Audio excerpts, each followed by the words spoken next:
قرآن مجید کی سورہ نساء کی آیت نمبر 29 میں نے تلاوت کی ہے۔ اللہ تعالیٰ نے فرمایا یا ایھا الذین آمنوا لا تأکلوا اموالکم بینکم بالباطل،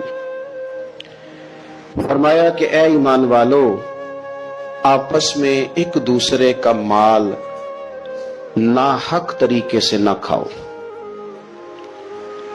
باطل طریقے سے آپس میں ایک دوسرے کا مال نہ کھا جانا۔ اسلام جو ہے اس کے کچھ شعبہ جات ہیں، اگر ہم اس کی بڑی شعبہ جات کی تقسیم کریں گے تو دو چیزیں ہیں، ایک حقوق اللہ اور ایک حقوق العباد۔